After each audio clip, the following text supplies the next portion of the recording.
दोस्तों, सच्चे हृदय से कमेंट बॉक्स में लिखें, जय माता दी। माता रानी आपके सभी कष्टों को समाप्त करे, आपकी झोली खुशियों से सदैव भरी रहे। दोस्तों, नवरात्रि का महापर्व 9 देवी अर्थात 9 कन्याओं को समर्पित है। कन्या पूजन करने से हमारी समस्त पीड़ा दूर होती है, दुख दर्द दूर होते हैं, हर कष्ट दूर होते हैं, गृह क्लेश हमारे जीवन से हमेशा के लिए दूर हो जाते हैं।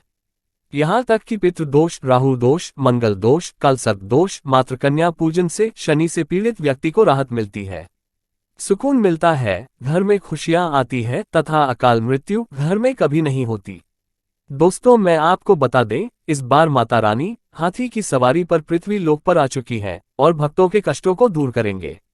जब जब माता रानी हाथी पर सवार होकर आती है, तब तब धरती पर फूल खिलते हैं और वर्षा होती है तथा हरियाली की उत्पत्ति होती है और जीवन सुगम हो जाता है। किसान के घर में साक्षात मां जगदम्बा, जगत मां का आगमन होता है। दोस्तों, इस बार के नवरात्रि बहुत ही शुभ और मंगलकारी माने जा रहे हैं। इस बार शारदीय नवरात्रि 15 अक्टूबर दिन रविवार को शुरू होकर और इसका समापन 23 अक्टूबर दिन सोमवार को होगा। ऐसे में 24 अक्टूबर दिन मंगलवार को ही दुर्गा विसर्जन होगा। जो लोग माता रानी की स्थापना करते हैं, मूर्ति स्थापना करते हैं, वह लोग 24 अक्टूबर दिन मंगलवार को विसर्जन करेंगे। दोस्तों, नवरात्रि की अष्टमी और नवमी तिथि पर कन्या पूजन का विधान है। इस बार महाअष्टमी तिथि 22 अक्टूबर 2023 यानी कि इस दिन रविवार है और नवमी तिथि 23 अक्टूबर 2023 दिन सोमवार को है। ऐसे में आप अष्टमी और नवमी को इन दोनों तिथियों में कन्या पूजन अवश्य ही करें। कन्याओं को भोजन अवश्य खिलाएं। शास्त्रों में 9 दिनों के नवरात्रि को बहुत ही शुभ और मंगलकारी माना जाता है और वही 8 दिनों के नवरात्रि को अच्छा नहीं माना जाता। ऐसे में 10 दिनों के नवरात्रि बहुत ही शुभ माने गए हैं। शास्त्रों के अनुसार नवरात्रि के दिनों में माता रानी का पूजन करने से, कन्या पूजन करने से मां अभय वरदान प्रदान करती है। कुंडली में जो कष्ट होते हैं उन्हें ठीक कर देती है। सच्चे हृदय वाले व्यक्ति के सभी कष्टों का निवारण मां शीघ्र ही करती है। मां की उपासना से विनम्रता का विकास होता है। सभी कष्ट, दरिद्रता, दुख, कष्ट नष्ट हो जाते हैं। नवरात्रि में माता रानी का व्रत और पूजन किया जाता है, लेकिन नवरात्रि के दौरान सबसे ज्यादा महत्व होता है कन्या पूजन का। दोस्तों, कन्या रानी जो होती है फूल की पंखुड़ियों की तरह नाजुक होती है। कन्या पूजन सर्वप्रिय है, श्रेष्ठ है। कन्या के रूप में स्वयं जगदम्बा देवी, माता वैष्णो देवी अर्थात समस्त ब्रह्मांड इनके शरीर के कण कण में वास करते हैं। बहुत कम लोग जानते हैं 33 कोटि देवी देवताओं का वास होता है कन्याओं के मस्तक पर। कन्या चाहे छोटी हो चाहे बड़ी हो, वह सदैव पूजनीय है, मां के समान मानी जाती है। दोस्तों, माना जाता है व्रत और उपासना से माता रानी इतना प्रसन्न नहीं होती है जितना कि कन्या पूजन से होती है। नवरात्रि में छोटी छोटी कन्याओं को माता रानी का स्वरूप माना जाता है। कन्याओं को भोग लगाया जाता है, उन्हें प्रसन्न किया जाता है और बदले में आशीर्वाद मांगा जाता है। कन्याओं को प्रसन्न करने के लिए गिफ्ट आदि उपहार वगैरह दिए जाते हैं। माना जाता है अगर कन्याओं को कोई भेंट दी जाए और वह उसे खुशी खुशी स्वीकार कर ले, तो इसका मतलब है माता रानी अर्थात माता वैष्णव ने वो भेंट स्वीकार कर ली। जिन पर कन्याएं प्रसन्न होती है तो समझो उन्हें माता रानी का आशीर्वाद मिल गया और माता रानी की कृपा से उन्हें मुमांगा वरदान प्राप्त होता है। कन्या पूजन कोई मामूली पूजन नहीं होता। समस्त ब्रह्मांड में जो पूजा होती है उनसे बढ़कर कन्या पूजन को माना जाता है। 10 बार गंगा स्नान करने से और 100 बार यज्ञ करने से तथा 1000 बार तीर्थ यात्रा करने से जो पुण्य मिलता है, वह मात्र एक बार कन्या पूजन करने से करोड़ों गुना भक्त को मिल जाता है, प्राप्त हो जाता है। दोस्तों, इसीलिए कहा जाता है कि कन्याओं को सताना नहीं चाहिए, जिससे समस्त ब्रह्मांड हिल जाता है। कन्याओं की जितनी सेवा की जाए कम ही होती है। कन्या ये कोई मामूली नहीं होती। कन्या के रूप में स्वयं उनके मस्तक पर विराजमान होकर स्वयं देवी चलकर आपके घर तक आती है। नवरात्रि में 2 साल से लेकर 10 साल तक की कन्या का पूजन होना चाहिए। अष्टमी अथवा नवमी को कन्याओं के पैर धोकर भोजन कराना, उपहार आदि देना श्रेष्ठ माना जाता है, दुर्लभ माना जाता है। ऐसा मौका कभी हाथों से नहीं जाने देना चाहिए। इस दिन जितना ज्यादा हो सके कन्याओं को हाथ पकड़कर, पैर पकड़कर अपने घर तक लेकर आए। दोस्तों, वीडियो में आगे बढ़ने से पहले आप अपनी राशि भी कमेंट बॉक्स में जरूर डाल दीजिएगा। यदि हमारे पास कोई उपाय होगा तो वह आकर हम आपके कमेंट के रिप्लाई में बता देंगे। कोई भी राशि के अनुसार अगर उपाय करता है तो माता वैष्णव बड़ी प्रसन्न होती है और ऐश्वर्य धन प्रदान करती है, मालामाल बना देती है। इसीलिए राशि कमेंट में जरूर छोड़ें और हाँ, माता को एक लायक जरूर करें, लायक करने में कंजूसी ना करें। दोस्तों, कैसे करें कन्या का स्वागत। कन्या जब आपके घर आए तब सभी के पैरों को दूध और पानी से उनके पैरों को धुलाना चाहिए। खासकर मर्दों को कन्याओं के पैर अवश्य धोने होने चाहिए। इससे मां वैष्णो प्रसन्न होती है। दोस्तों, फिर उसके बाद कन्याओं को किसी साफ जगह पर जमीन पर कपड़ा बिछाकर बैठाना चाहिए। उनके माथे पर अक्षत, फूल और कुमकुम लगाना चाहिए। फिर उसके बाद भोजन ग्रहण करवाना चाहिए। लेकिन हमेशा याद रहे, कन्याओं की थाली में 3 पूरियां कभी ना रखें। इसे शुभ नहीं, घोर अशुभ माना जाता है। 3 पूरियां तथा 3 रोटियां मरने वाले व्यक्ति के लिए निकाली जाती है और जेल में कैदियों के लिए दी जाती है। ऐसे में कन्याओं को उनकी थाली में 3 पूरी कभी ना दे, लेकिन 1-2 करके पूरियां दे सकते हैं। इससे 3 संख्या बढ़ जाती है और दोष भी नहीं लगता। दोस्तों, कन्याओं को खाना खिलाने के बाद अंतिम में कन्याओं के सर पर लाल चुनरी उड़ाना चाहिए और भोजन में आपको खीर, पूरी, हलवा, चना तथा आलू की सब्जी, छोले वगैरह की सब्जी खिलानी चाहिए। पनीर आदि भी खिलाया जा सकता है। वैसे माता रानी का प्रिय भोजन खीर, हलवा, पूरी और छोले आदि ही है, लेकिन भूल से भी लहसुन और प्याज का इस्तेमाल कभी ना करें, अन्यथा अनर्थ हो जाएगा। अक्सर कई लोग कन्याओं को कुरकुरे का पैकेट, चिप्स वगैरह का पैकेट दे देते हैं, जो कि घोर अनर्थ माना जाता है, क्योंकि इसमें लहसुन, प्याज का इस्तेमाल होता है, जिसके कारण आपका व्रत खंडित हो सकता है। मां दुर्गा क्रोधित हो सकती है। जहां आपने 9 दिनों तक लहसुन प्याज का परहेज किया, लेकिन आपकी एक गलती पूरे व्रत को खंडित कर सकती है। इतना भी नादान नहीं बनना चाहिए कि माता रानी रुष्ट हो जाए और कन्याओं को भी अशुद्ध होना पड़े। कन्याओं को डिब्बाबंद कोई भी ऐसी चीज ना खिलाएं जिसमें लहसुन, प्याज होता है। कई चीज तो ऐसी होती है मार्केट में जिसके अंदर लहसुन, प्याज का इस्तेमाल होता है। ऐसा आप कभी मत करना। दोस्तों, कई लोग कन्या पूजन में खाना घर पर नहीं बनाते और मार्केट से रेडीमेड लाकर ही खिलाते हैं तथा दही जलेबी खिलाते हैं, जो कि शुभ नहीं माना जाता। दोस्तों, ऐसा खाना वो लोग खिलाते हैं जिनके घर में मान लीजिए कोई दुर्घटना आदि हो गई है, या घर में कोई बीमार है या कोई मुसीबत है, तब वो ऐसा करते हैं। लेकिन अगर आप स्वस्थ हैं, आपको कोई पीड़ा नहीं है, तो ऐसा भूलकर भी नहीं करना चाहिए। माता रानी दही जलेबी नहीं, आपके हाथों का बना भोजन खाना चाहती है, आपका प्यार चाहती है। फिर चाहे आप घर में एक ही पूरी क्यों ना बनाए माता के लिए, पर आप स्वयं ही अपने हाथों से माता रानी को भोजन खिलाएं। देखिए, भले ही आप दही जलेबी खिला सकते हैं, परंतु माता को घर का बना हुआ शुद्ध भोजन ही अति प्रिय है। खासकर नवरात्रों के दौरान घर में पक्का खाना अवश्य बनाना चाहिए। माता रानी बहुत प्रसन्न होती है। घर का बना पक्का खाना ही कन्याओं को खिलाना चाहिए। हमेशा याद रखें, कन्याओं को प्लास्टिक के बने दोने में खाना नहीं खिलाना चाहिए। ऐसे बर्तन पूजा पाठ के लिए शुभ नहीं अशुभ होते हैं, क्योंकि प्लास्टिक के ज्यादातर बर्तन जो होते हैं जानवरों की हड्डियों द्वारा बनाए जाते हैं। इसीलिए ऐसा पाप मत करना। कन्याओं को हमेशा स्टील के बर्तन या पत्तों से बने बर्तनों में ही भोजन कराना चाहिए। बहुत ही शुभ माना गया है। अगर पेड़ के पत्ते में भोजन कराते हैं तो माता अभय वरदान प्रदान करती है। दोस्तों, एक और बात हम आपको बताने वाले हैं कि यदि नवरात्रों के समाप्त होने के बाद यदि बीच में कन्या पूजन में शुक्रवार का दिन पड़ जाए, तो कन्याओं को कोई भी खट्टी चीज नहीं खिलाना चाहिए, क्योंकि शुक्रवार का दिन माता संतोषी को समर्पित होता है और माता संतोषी नवरात्रों के दिनों में सक्रिय अवस्था में होती है, यानी वो भी 9 देवियों के साथ में आपके घर में आती है। इसीलिए कन्याओं को भूलकर भी शुक्रवार का दिन अगर पड़ जाए तो खट्टी चीज घर में नहीं बनाना चाहिए और कन्याओं को भी खट्टी चीज नहीं खिलाना चाहिए। घोर पाप लगेगा, आपका किया कराया सब बर्बाद हो सकता है। खट्टी चीजों से माता संतोषी रुष्ट हो सकती है, चिढ़ सकती है, आपको श्राप दे सकती है। इसीलिए नादान न बने। दोस्तों, कन्या को भोजन कराने के बाद कन्याओं की थाली में एक लौंग जरूर रखना चाहिए, क्योंकि लौंग देवी शक्ति तथा दुर्गा माँ को बहुत प्रिय है। लौंग माता शक्ति का प्रतीक होती है। लौंग में नवदुर्गा का वास होता है।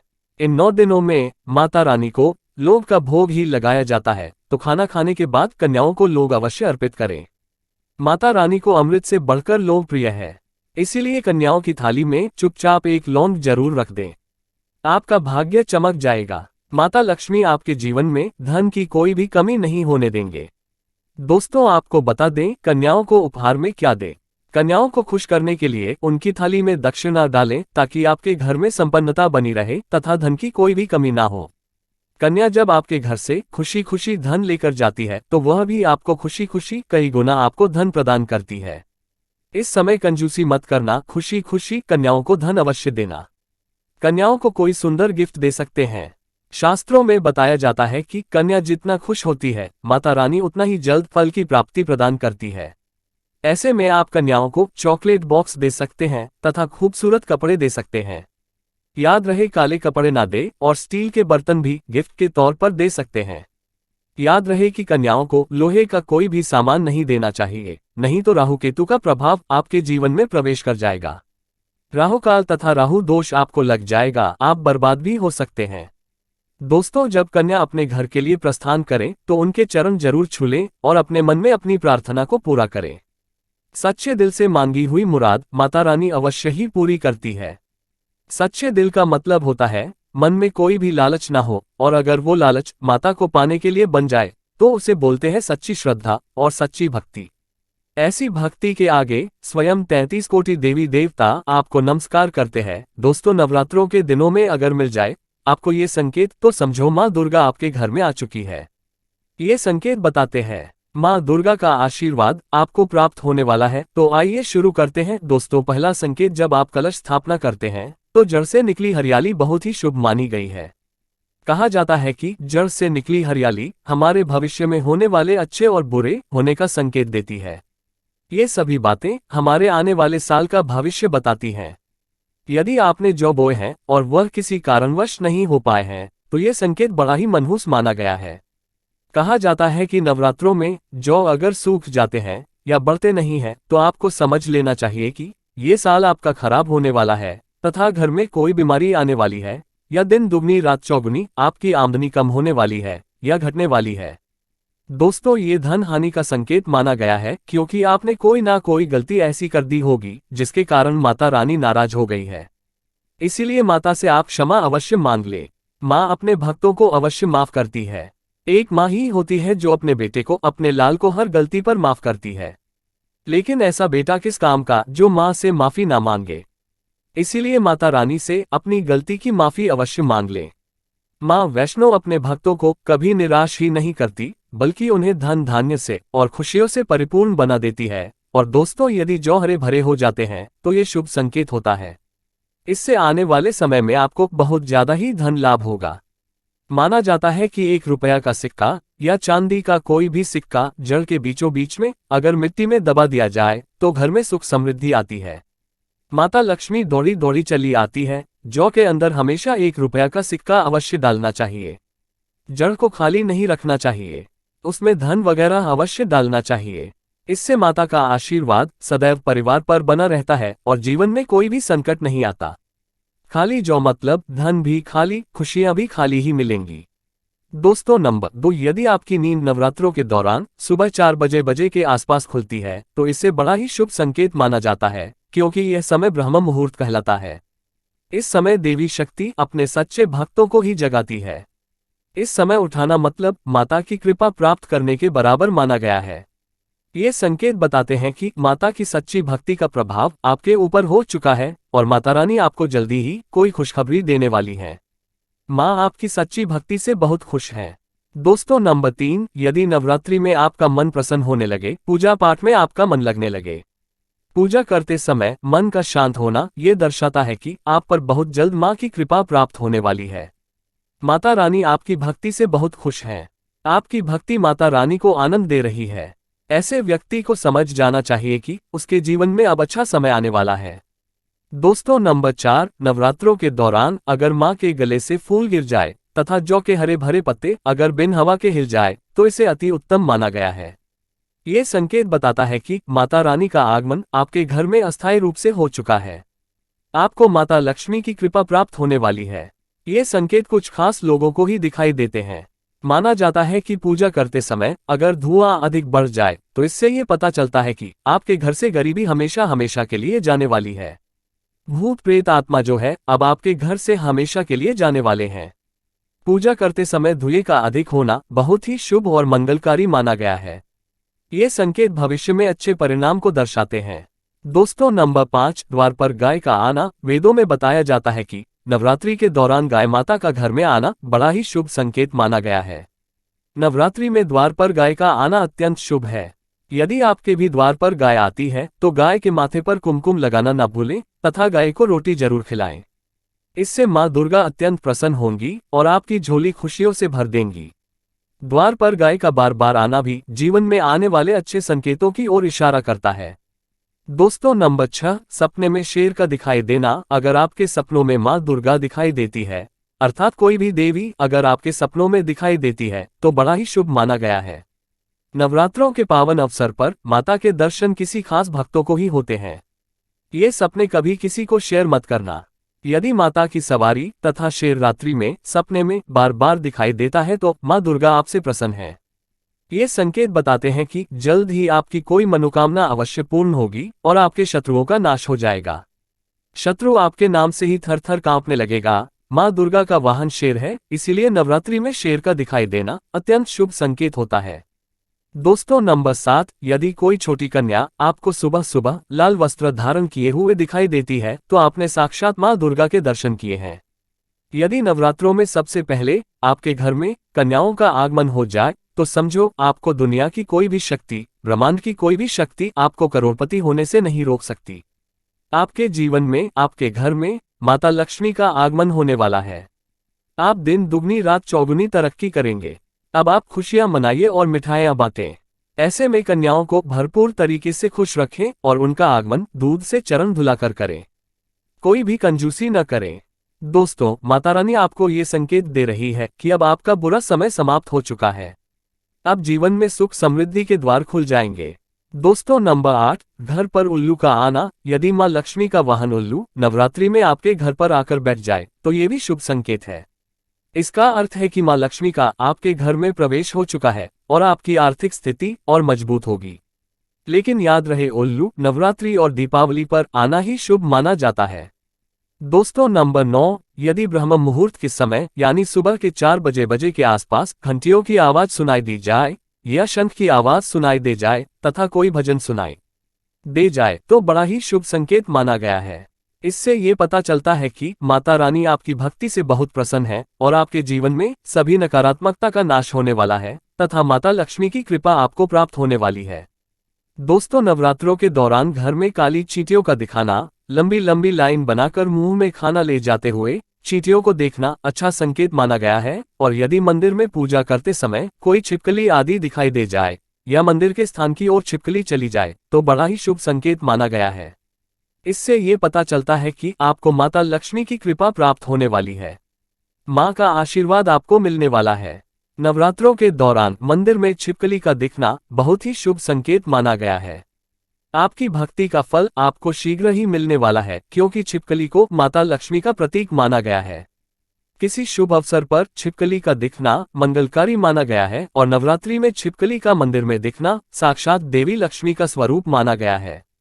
दोस्तों अगर आप वाकई में माँ वैष्णो की कृपा पाना चाहते हैं तो कमेंट बॉक्स में लिखें, जय माता दी, माता रानी आपकी झोली खुशियों से भर दें। माँ वैष्णो के लिए एक लायक तो बनता है।